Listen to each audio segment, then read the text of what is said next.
Okay, so now we want a sorting algorithm where in a read-only memory, input is given. In a read-only memory, you can only pick up things, do some comparisons, use some small space, and output. So can somebody give me a sorting algorithm using constant extra space? So that's my model where you read, do some comparison, there is a small working space, and you're allowed to output into your thing. So now give me a sorting algorithm in this model using constant extra space. Bubble sort or selection sort. Bubble sort, you're going to move things around. You are not allowed to move elements within your array. Oh, okay. Okay, good. Find minimum element and print. Okay, and then continue, I guess, right? Yes, repeat. Find minimum element, output, repeat. Yeah, what I mean is that next time you'll find the second minimum element and so on. We can still mark things, right? It's read only, but we're not allowed to move them, but marking is still fine. No, you can't mark them. What do you mean they mark? Like we can remember in some way that okay, we have printed the minimum element. So Okay, first I'm glad you at least realize that that's important. That we need to remember the minimum element, because if you don't do anything, you find the minimum output, and then when you go and find the second minimum, the same minimum will come. So somehow you have to remember something. But if you remember that space, that's accounting for space. How much will you remember? N. Yes. So I want to do constant space.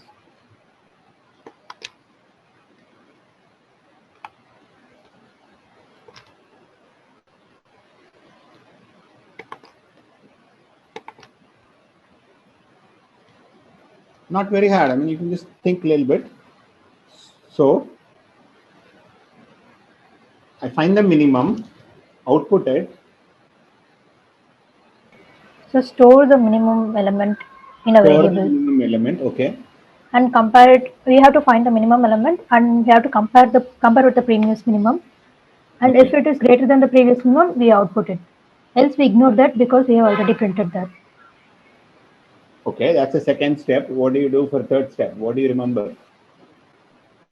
How much do you So remember? The maybe current minimum, sir. Yeah. so We have maybe to we store can the store current minimum. count alongside minimum. What count? Count of the current minimum that we have already stored in the array. Okay, but think a little ahead. How much will you? I mean, this is all okay for your first step, and then what? Sir, we can that will store still the take login, right? Yeah. we can store the previous minimum element, like Yeah. the minimum element of the previous iteration, and find the element immediately greater than that, and we can Exactly. keep repeating that. Okay, good. So the algorithm is keep finding the minimum is fine, but the problem is you don't want to repeat. So I find the minimum, output it, and remember the minimum in this iteration. So that's only one value. Now, among all elements bigger than this, I output the minimum. And remember this new minimum now. Among all elements bigger than this, assume all elements are distinct. Okay? Otherwise, you can count and output the count. Suppose the minimum element appears 5 times, you can find that and output 5 times and 0. That's just one more pass. Okay? So assume all elements are distinct. You find the minimum, output it, and store the minimum. And then among all elements bigger than the minimum, output the smallest. Store this new minimum, continue this. Okay, you see that it's already the problem is becoming interesting and complicated, right? It's like you're doing sorting with your hands tied at the back. Okay, because you're not allowed to move elements, you are not allowed to use a lot of space. So an n square algorithm using order 1 space is repeatedly find the ith smallest. In ith pass, you'll find the ith smallest, but you have to just keep track of the largest element you have output so far, which is basically the minimum in the previous iteration. So is that okay? Put +1 if you understand it. Otherwise, put -1. So we have an n square algorithm to find the sort from a read only memory. Good. Okay. So now Suppose, can I generalize it? Suppose I give you not constant space, some S space. Then how much, what can you do? Okay. So here is an algorithm. Again, you can think about it, not very hard. So I keep track of S elements at a time, not just one element. So what do? I find the smallest S elements, output them. The next round, I find the next smallest S elements, output them. The next round, find the next smallest S elements, output them, and so on. Okay. So now, how do I find the S smallest elements? I give you S space, and I want you to find the smallest S elements. Let's again assume all elements are distinct to make life easier. What would I do?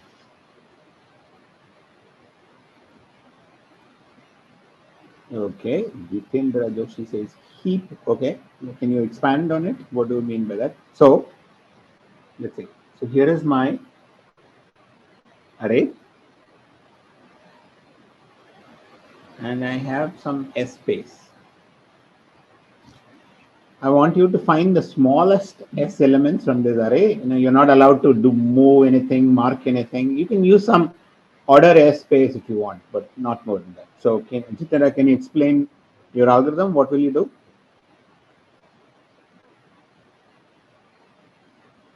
He says heap, but anybody or if anybody else wants to add? So what do? So let's say I pick the first S elements and put it here and pretend that somehow this is my smallest S elements. Now the next element comes. What should I do? I should see if there is any element greater than that particular element in S, then we replace it. Exactly, very nice. So you find, is there an element which is larger than this element? If so, this comes here and that larger element gets out. Okay, and then that's all. You keep doing it, right? Next element comes.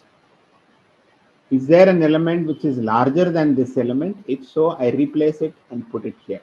Now, how do I maintain this to answer this question? How do I know? How fast can I find out? Is there an element larger than this? And I want to delete that and include this element. So like insertion sort, we can keep updating the spaces. Here is Like we do another problem. insertion. Let's say here is another problem. Suppose you find, let's say this is 5. Okay, there are lots of elements larger than this. What should I do? I mean, you compare 5 and say 7. Yes, 7 is larger. You replace 7 and put 5 here. Is that all? We should try to replace the largest one. So what do you want? You want We to need to maintain a minimum and a maximum, is that enough? maybe a maximum in S. Max the operation we want to do. We want to do a delete max Yeah. and insert. We We want to do a can delete max. maintain What do you need? math heap. Exactly. See, do you see? All you learned how you can apply it here, because this is how somebody said. I think Jitendra started with saying heap. So you take your S elements, build a heap on it, build a max heap on it. Now a new element comes. I compare that with the maximum element. If this is bigger than the maximum, I don't have to do anything. Move on. If this is smaller than the maximum, then do a delete max and insert this. So now that's up. We keep doing it. At the end of it, I will be able to get the smallest S elements. I can throw them out and remember again the largest I have output, like here, and continue this and keep going. So now let's do an analysis. How much time does this take? Well, to find the smallest S elements, what do? First, I build a heap on the S elements, which takes order S time, right? You can build a heap in order S time. And then for every element here, I'm doing an insert and delete max in the worst case. So that'll be like n times log S, because the heap size is S. So, and for every element, it's actually n minus S times log S, but let's ignore that n minus S, n times log S. And how many times? So this is at the end of it, you would have found the first S elements. And now you do it n over S times, you would have gotten your entire sorted array. This running time is essentially n square by, yes, okay, more precisely, let me just say this is order n plus n square log s by s. Okay. Good. So, you see that fun, interesting sorting algorithm. It's just starting from scratch. You don't need any heavy machinery. Well, you need to know heap. So it's essentially like we use s space, it's n square s, but there is a log s, which is not so nice because for s is constant, we did not need n square log. Okay, it is okay. It works even for constant. Fine. Okay. Now I can actually improve this slightly better to n square by s, even get rid of the log s. It works like this. Okay. So what do? Write the algorithm. I divide my array into blocks of size n over s. I take the minimum from here and build my whatever I need. So the min of this would be here, the min of this block would be here, and the min of this block would be here. Okay. Now, what is the smallest element now in the entire array?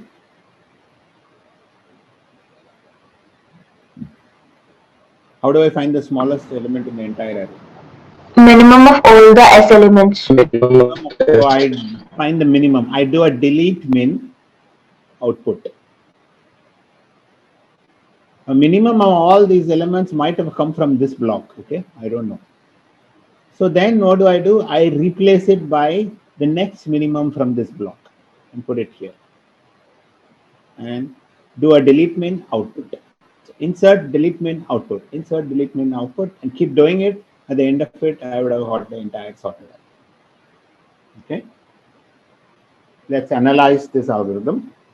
So divide the input into S blocks of n over S elements, store the min of each element in a heap, repeatedly do delete min, insert the overall runtime. To find the min of each block, that's order n. Then we are building a heap on these S elements.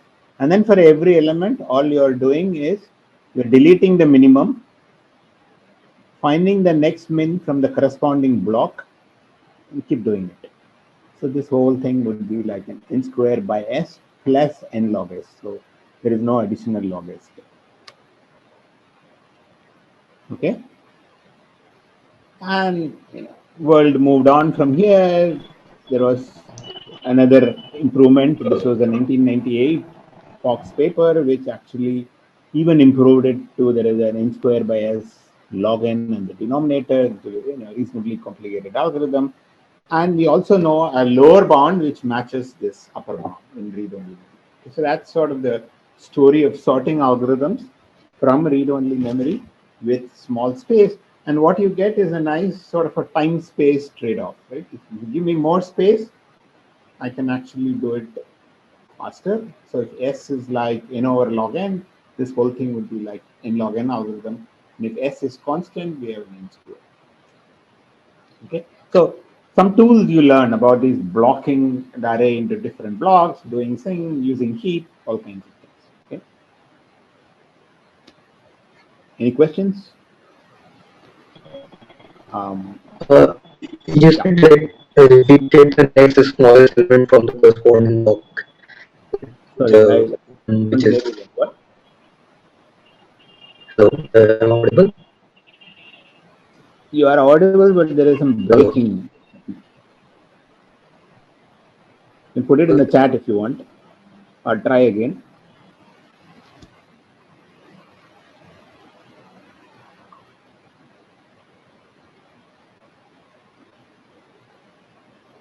Okay, so it's the whole, idea clear. You may not necessarily have understood the details, but the whole point is, your hands are tied. You are supposed to do sorting. You can't use a lot of space. Do we need to keep track of which element is coming from which block? Yes, you need to. Good point. Because when you delete the min, you need to find the next min in the next block. So that is another order S if you want it.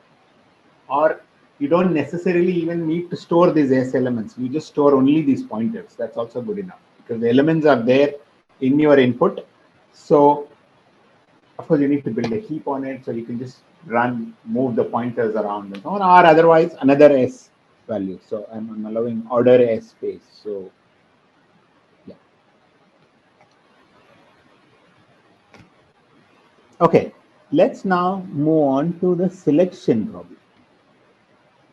Okay, so here the problem is I want to find the median or some kth smallest element, not just the kth smallest element, not necessarily to sort. Of course, you can sort and pick the kth smallest element, but you don't necessarily have to do that. The question is, can you do better?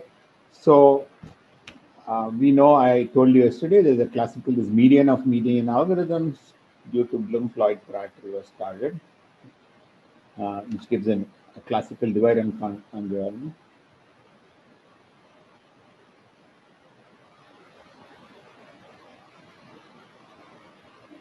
Okay, good question. But if you see, I had a limit on S. So I did not allow S to be going all the way up to N. This trade-off works for S up to N over log square N or something like that. Because beyond that, it doesn't save me much. Because that's a very good point, because you don't want to beat your lower bound for comparison. So it's not N square by S for any range of S. S has a limitation. I can't put S to be N. Good. Okay. Again, I can send you references for this. I have given some references. The slides will be given. You can look up if you're interested. But these are all important problems. Typically, read-only memory is a model for studying lower bounds, and this N square by S log N lower bound was given way about before upper bounds were given. Okay, let's come back to the median finding problem. If I have no restriction on the time, moving elements, space, and all that, you can do it in order N. As I said, actually, even with space, with constant space, you can actually do median in even 3n comparisons. If you are allowed to move elements within the array, all these work by moving elements. Now, again, there's a very strong motivation, at least for selection problem, against moving elements. Right? Sorting, at least, is a problem where you actually want to rearrange your input. But for selection, it seems unreasonable to expect that you are allowing moving elements and so on. And it's possible that this array is used by some other subroutine, so you may not want to move things around, stick them in the order and all that. So let's get on to this model. What we are, you have an array where you want to find the kth smallest element, and you're not allowed to move elements. Let's do some sort of a time space trade-off. This is again a very well-studied problem. There are about 15-20 papers written on them. So it's easy to gain an n square algorithm using time space. Right? What is your n square algorithm? I want to find an element of rank k. Okay, kth smallest element. Let's again assume all elements are distinct. How do you find the kth smallest element? If I just give you constant space and you are not allowed to move elements in your array.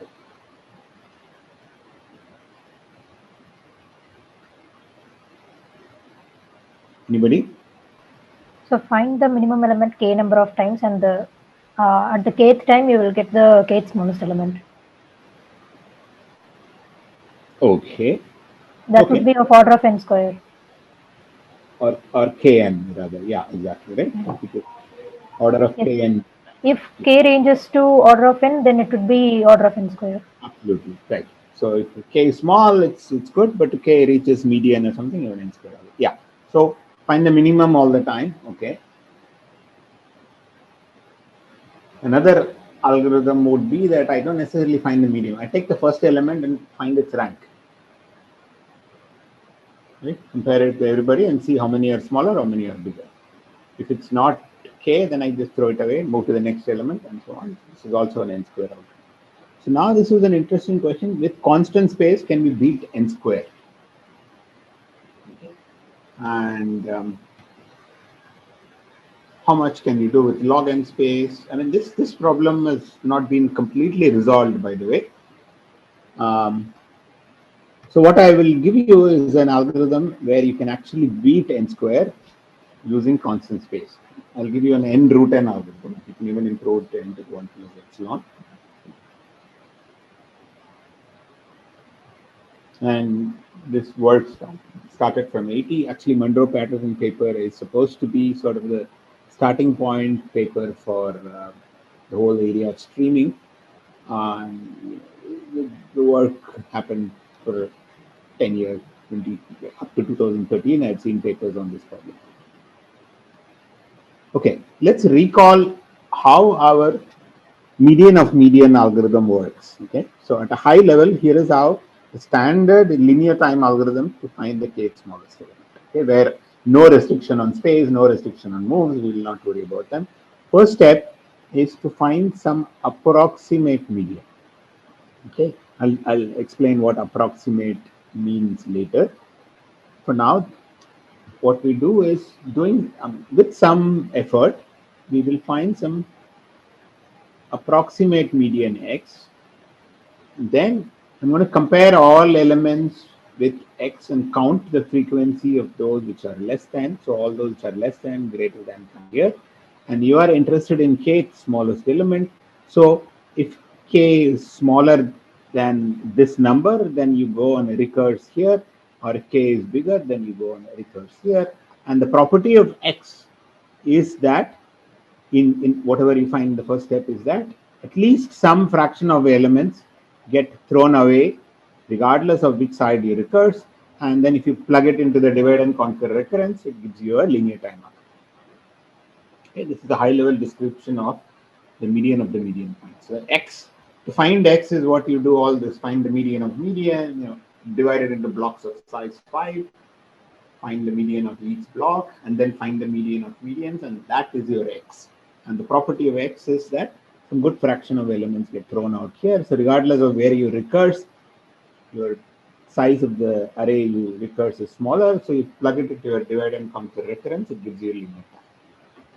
Okay, this is something you are supposed to have seen in your algorithms course. Now let's see how I would implement it in our read-only memory model. What are the limitations? What is the problem, right? Suppose I find the approximate median somehow. The problem is that this algorithm would compare and move all elements smaller than that to one portion and then recurse. But we are not allowed to move here. We don't have a lot of space to even copy all these elements. Okay, so that's one challenge. So one way we could handle is, so that means your array is not moved at all. You can't move interesting elements to one portion. So suppose this is my array and I've done my x and I found all those less than, greater than. So, and suppose I can mark which of these elements are some interesting elements to the left where I want to recurse. That's one way to remember, and that's like order n bits. Okay, I don't have space for that. So here is a solution which Munro and Patterson came up with, which is very nice. And what they said is the following. Okay, so let's say your recursion somehow says that you have to recurse in this portion. So what I will do is simply remember x, that's all. Constant space. Okay, and then when I am doing my recursion step, I only look at elements whose value is smaller than x. Okay, this is very similar to how do I, our sorting algorithm where we repeatedly find the minimum, but I remembered something and say among all those elements which are larger than this, I will find the minimum. Okay, so somehow this guy is acting like a filter. It tells you that if you find somebody smaller than this element, ignore it, move on. Only if it is larger, remember and find the maximum or minimum among them. This is how we did the sorting algorithm. So very similar to that. Here, the algorithm is that if you have to recurse in this portion, just remember x and maybe the smallest out of this element, right? The small. Keep these two elements. They are called filters. So in my next pass of the median algorithm, I only care about all elements that fall in between these two elements and do whatever work I want to do. Okay, so this is constant space because I'm remembering only two elements. And eventually this filter narrows down, it becomes like one element and or maybe two elements, and then I'll find something smaller than in between this and I will output that. Okay, so that's again a high level description of my median algorithm. I haven't told you the details. How do I find X? How do I, how do I find X? How do I repeat and so on? But this idea of if I have to recurse in one portion, I'm just saying here is a clever way of remembering that with constant space. Is that clear? Put +1 if you understand, and -1 if you don't.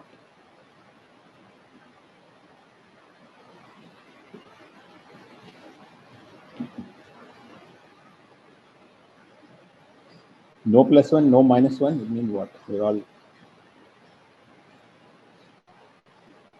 You can put 0 if you don't care.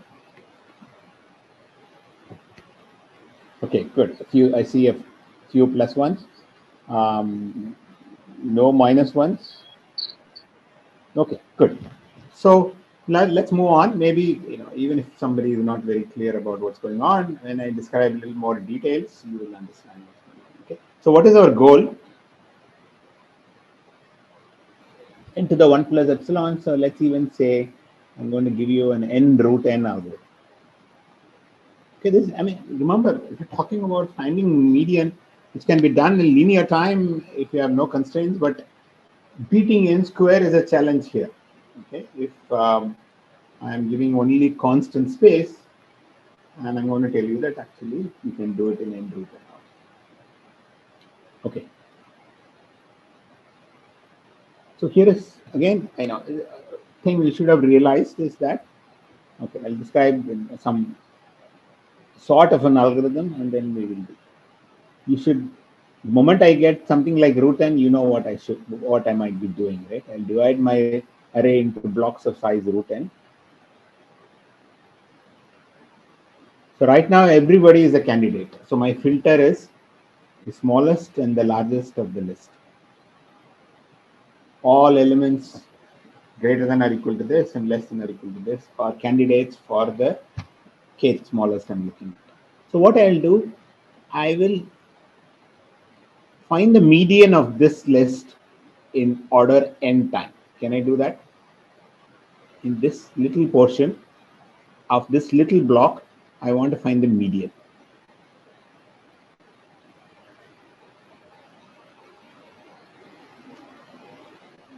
Can I do that in linear time? And how do I do it? N is √n squared, so. Exactly, right? Quadratic algorithm apply. We know with constant space, we know we have a quadratic algorithm to find the median. So n is √n square. So in order n time, I find the median. Good. So that's my sort of the approximate X I talked about earlier. That's all. That's sort of my first step. This first step, this step is essentially my order n time I found that. So now I will compare everybody with X and find the rank of X in the entire list. Okay.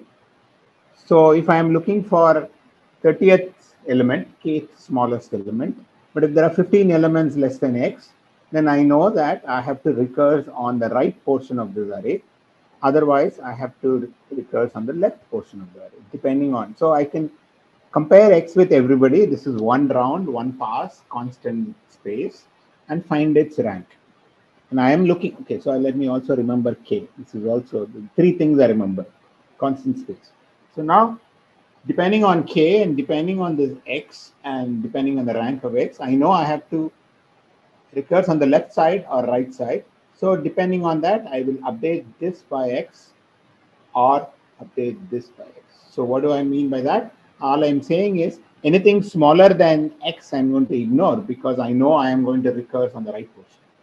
Anything smaller than X, I'm going to ignore, or larger than X, I'm going to ignore here if I'm recursing on the left side portion. So I update this filter. That's it. Okay. And recurse, repeat, continue. So at a high level, again, I need to tell you details of what do I mean by repeat. A high level, what is it? In linear time, I am guaranteed to throw away at least root n over 2 elements. Agree? So let me write what I'm saying. So we have spent order n time because we found the median. Next step, at least square root of n over 2 elements eliminated from my contention.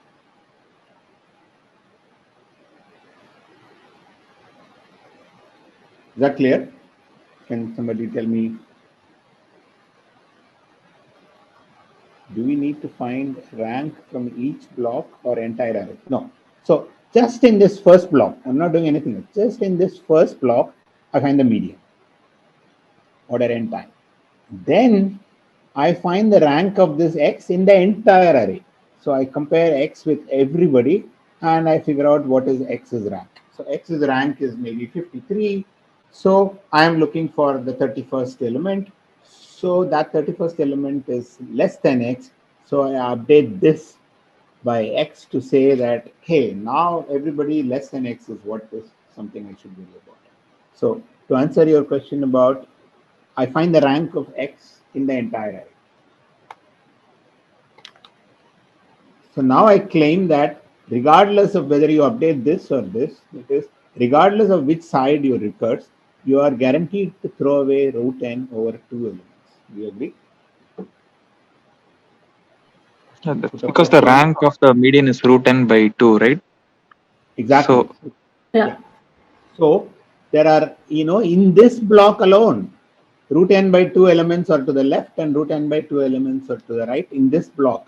When I compare it with others, there may be more elements that's thrown out, but I'm being very conservative and I'm saying at least, regardless of which side you recurse, root n over 2 elements are eliminated. Okay, yeah. I'm done more or less, because what have I done? I spent linear time, I've used only constant space, I have thrown away root n over 2 elements. Another linear time, another root n elements will get deleted. Eventually, in n root n time, I'll be left with only one element, which is the median. Okay, there is one more detail we need to be worried, but this is more or less a high level answer. How do I capture the elements which are eliminated? How do I know which elements are eliminated? Can somebody tell me that? Because I can't move elements. I don't know. I'm not throwing things out, but I know that I'm recursing on the left side or right side, so some elements are eliminated. At least this many elements are eliminated. How do I know that? Using SM, smaller and large variables. Exactly. This filter captures that. Exactly. This small and large value captures it, because then I know that I need to care only about elements in this array which are in between this. When I scan through and I find somebody smaller than this, somebody larger than, I can ignore that. So all I care about is elements that are inside, in between them. And so this filter eventually becomes, the range becomes smaller and smaller in about root n steps. Each step I'm spending linear time, I will get my median. Okay, so that's the high level description of my n root n algorithm. There's one little detail I need to worry about, which is that, remember I said I'm going to pick root n elements and find the median. But next step, many of these elements are not candidates at all. So how do I find the root n elements which are candidates? Okay, so that requires some work. Maybe I won't tell you, or I'll briefly tell you. Whoever catches it, fine. So here is my overall algorithm. Find the block that contains, now I'm calling it interesting elements, okay, which means these are candidate elements, not just the first two root n elements, because some of them may not be candidates. Initially everybody is a candidate, but in the next step some of them are not. So I'll find the two root n interesting elements and then find the median x of that block in order n time. Can I really find it in order n time? Because this block may be very large now, because there are lots of elements that got eliminated. So this is one little detail I need to worry about. But after that, compare all elements with x based on the frequencies, identify the portion to recurse, and update the filters. That's all I'll do. About root n elements are eliminated at each step, and hence in each phase, order n time, overall n root n time. So only different issue to deal with in step 1 is interesting elements are not together, but there is a way around it. Okay, I'll put it here. So I'll just say it. Maybe I won't dwell on it and move on to the next thing I want to, because I'm sort of running out of time. So initially I picked the first root n element, which is fine. Eventually what I do is, suppose R is the number of elements remaining, I look at square root a block that actually contains square root of R candidates. And I can argue that there will be a block of size n over square root of R, which is not very hard. Then apply my quadratic algorithm on this, pick that median as my approximate median, find its rank, update the filter, continue. So that's sort of that.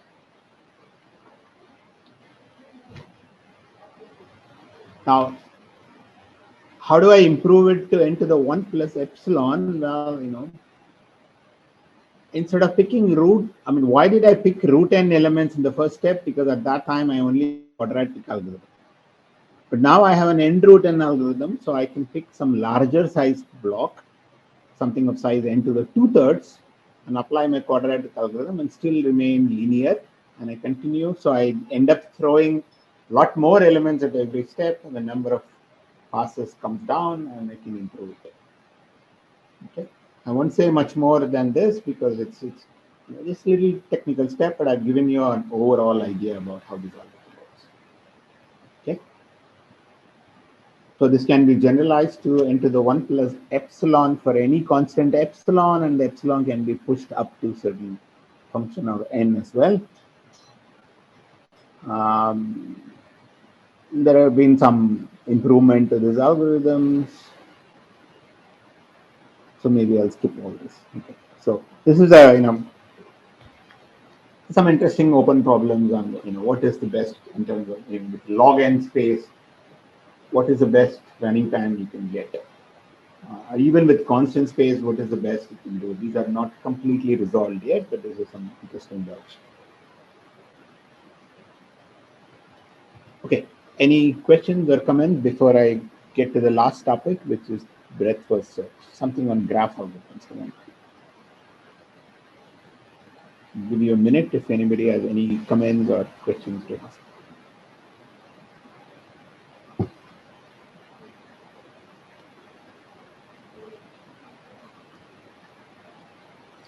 So the overall theme is that your input is fixed, not allowed to be moved, and you have small space.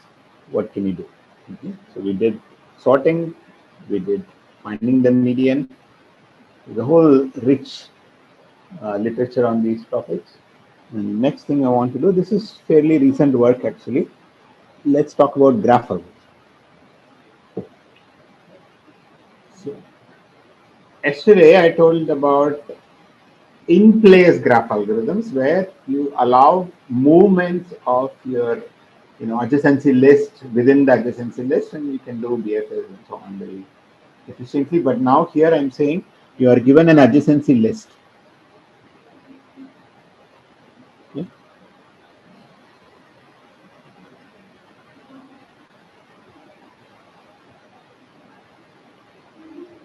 And so on. Let's recall how BFS works and how much space BFS actually needs, right? So what do you do? Breadth first search the graph and start with the vertex, keep exploring to its neighbors, continue, explore, and so on, right? So there is this color, you have gray or black or white, and then you maintain a queue, right? So quick revision of BFS. Start from a vertex. So first color all vertices is white. Pick a white vertex, add all its neighbors into the queue and color it black. Any vertex which is into the queue gets a color gray. Pick the first vertex from the queue and repeat until the queue becomes empty, everybody has become black, and you've grown your exploration and you got your breadth first tree, or you can output your vertices in breadth first ordering. And overall, in terms of space it takes, is this queue and this color array. So this color array, there are about order n bits. For every node, you remember one of these three values, so it's like n log 3. And then the queue can potentially be order n, and each queue value is a number. So that will be like order n log n bits. Okay, and we want to improve the space. Here there is, with constant space and all, there is no way. Nothing is known. Nothing is known, even sublinear bits. What I am going to tell you is a way to improve the space to order n bits. Okay. Sublinear is very hard. We don't know how to do it. Okay, I'll tell you how to just do with order n bits. Since I'm allowing order n bits, I'm going to leave the color array as it is. We can optimize on the constant, but let me not bother about it. So this is fine. The issue is only about the queue. Okay. So one way to deal with the queue is the queue is a set of elements, right? Set of vertices. So I could have a characteristic vector and say a bit for which vertices are in the queue, which are not. So that will be like an n bits. So it looks like we are done, right? We managed to do it in order n bits, because all I'm saying is your queue has some subset of vertices. That subset I will represent it by a characteristic vector, which element is in the queue, which element is not. That's only n bits. What's the problem now? Can somebody tell me what more we need? Or is it clear so far what I said?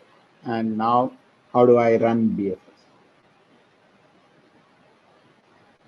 Or what have I lost by? We are fixing the order of the queue, sir. Excellent. I lost the order of the elements in the queue, which is very important, because the way BFS works is that I pick the first element from the queue, add all its neighbors, put it in the queue, and continue. So how do I know the first element of the queue? Because if you just represent by characteristic vector. Okay, good. So what am I going to do? Here are some observations. First of all, if you have not seen this, you should go verify that queue contains vertices from only 2 levels. So when you are growing this BFS, right, at any point of time, these are the vertices in the queue. And these vertices are only from 2 levels of the BFS tree. And in terms of exploration, let's see how much the order is important. Because somebody told me that by using a characteristic vector, I lost the order. But really, is the order important, and how much is it important? Can I not just pick any vertex from the queue and explore its neighbors? So we can. Yes? No? Yes, sir, we can. Okay. How many people agree, disagree with this? Yes, sir, we can. So we just have to make sure that the vertex that we are processing right now is of higher level. Okay. So who is We this should not saying this? Maybe when somebody is speaking, if you can turn on the video, it will be very useful. Just so I know who is speaking, because this is one of the disadvantages of a virtual meeting. Right? Yes. So who said this? You can at least share your name. Sorry, sir. I didn't listen properly. Sorry, sir. What did you say? Turn on the video and say whoever is answering.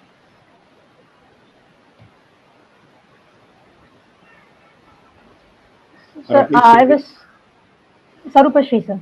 My name is Sarupashri. Okay, Arupashri. Yeah. So what she is saying is that order doesn't matter in some sense, but it does matter. You have to make sure you grow vertices on the first level. See, there are 2 levels. You cannot explore a vertex from here, because there may be a vertex whose neighbor is here, but this may be a neighbor for this vertex as well.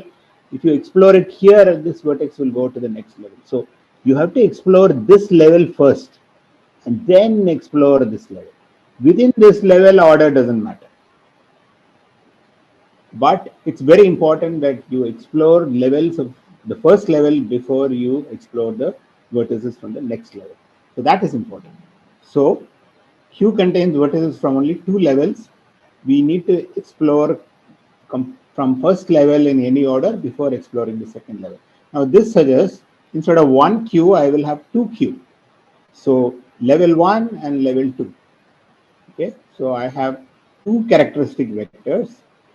I find a vertex from here, put all its neighbors whose colors are gray into the level 2, find another vertex which is here and change it to 0, find another vertex which is here, all its neighbors, put them here, and so on. So explore this first and explore this next.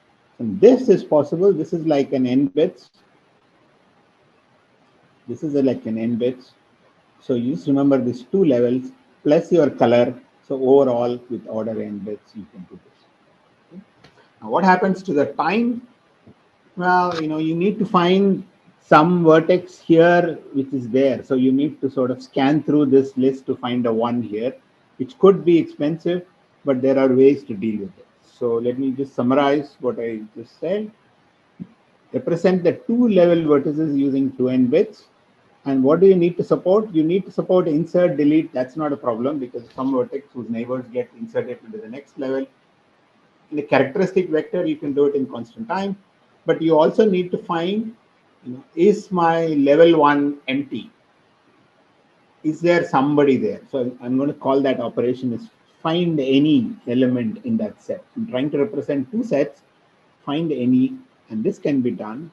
So there's a theorem, such a data structure to support these 3 operations, insert, delete, and find any, using n plus little o of n bits. Little o of n is asymptotically smaller, where all operations can be supported in order and time. As a result, BFS, you don't lose much on the time, order n plus n, using 2n plus little o of n, not quite 2n, plus color array. Okay, so that's another n or 2n kind of bits. Overall, I've reduced from n log n to order n bits. And the space, this is all like the last 5 years work. Space has been improved. People are still working on it. Are there any questions?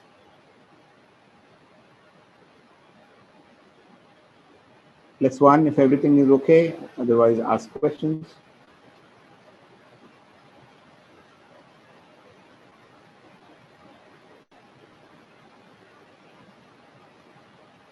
Okay, good. Thank you.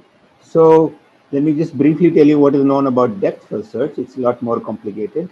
There's a whole lot of work. Again, it's your CLR's book, classical stack-based algorithm, takes n log n bits because again it remembers the stack, but it can be improved. The whole work started in 2014, and it's going on in trying to reduce the space and trying to improve the runtime as well.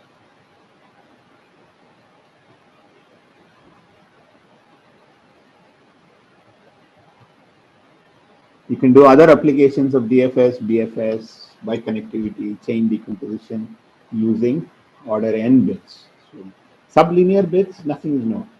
If you see this, it's just order n. Same with BFS. Whereas for sorting and selection, you can do it with constant space, even though the time short up. But for BFS or DFS, even with polynomial time, you don't know. You can do it in even sublinear space.